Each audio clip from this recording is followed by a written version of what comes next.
Greetings and welcome back to the lab. I have to admit this is the second take on this video because the audio on the first one was so horrible. So I'm just going to tell you what I found when I went to go diagnose my frog, which is so called because, well, let's see if I can get the camera that way. Looks kind of like a frog, especially if you splay out the legs a little bit. There you go. So, it turns out what it was the batteries. It was that simple. So I'm going to put a couple of batteries in and show you that it does work. So there was nothing wrong with the circuit itself. It was just one dead battery. In fact, what I'll do is I'll insert as B-roll here from the previous recording because it was interesting to look at. The first battery was over 3 volts and the second battery was negative. And as I left it there, it was working its way, instead of draining, it was working its way up to 0, which was rather interesting.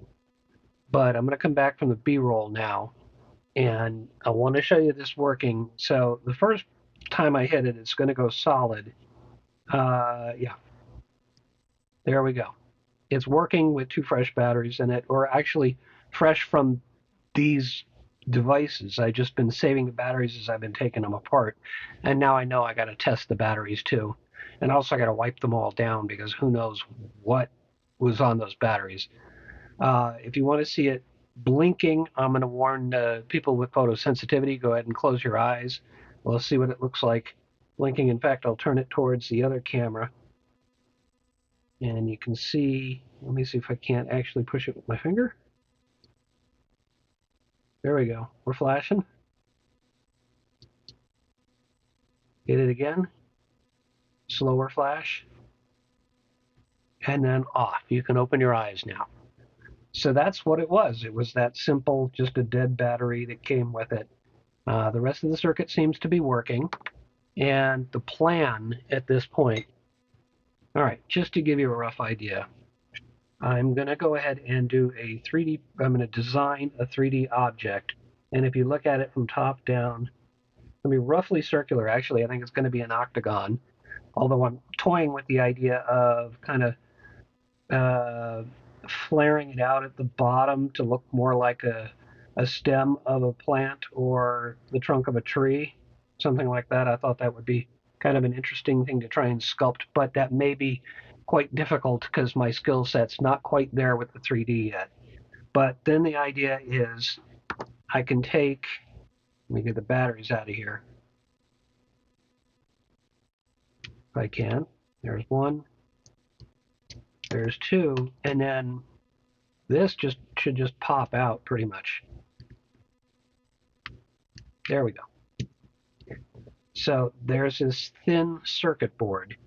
And it's not even the normal thickness. This is probably 1 millimeter plus the components on it, something like that. So I'm going to come up with a spec for this. I'm going to decide on how thick I think this really is and hope I'm right.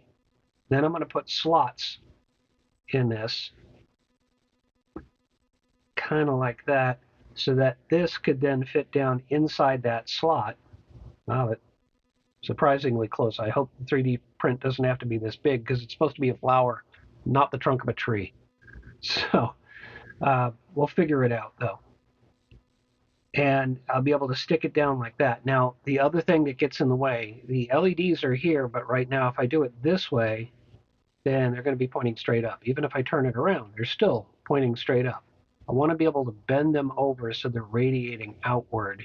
And since I figured that if I had 8 sides to this, and I'll skip all the math, but just tell you that these need to be 22.5 degrees apart.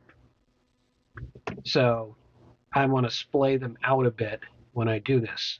So I need to remove this white thing. I need to figure out how to do that so I can do it en masse with all the rest of the ones that are going into this. I also need to decide, do I want 6 sides or 8 sides? Do I want 3 different colors or 4 different colors? How do I want to do this? There's a bunch of little decisions. I also want to figure out with these circuit boards, because I'm sure it's the same circuit board just with different color LEDs. I need to add in a resistor to limit the current going in, as I discovered in a previous episode. I'll put the episode up here on a card so you can see it. But I discovered that ultimately this will just go completely crazy and start blinking in weird patterns if you put too much power into it. And I don't want to blow out the blob chip here. I can't look at the chip. I don't have specs on it, so I'm going to have to figure a bunch of that stuff out. So that'll be probably the next episode, just trying to figure some of the stuff out. And more of them are coming in. So that's it for this video. Thank you so much for watching. Stay tuned.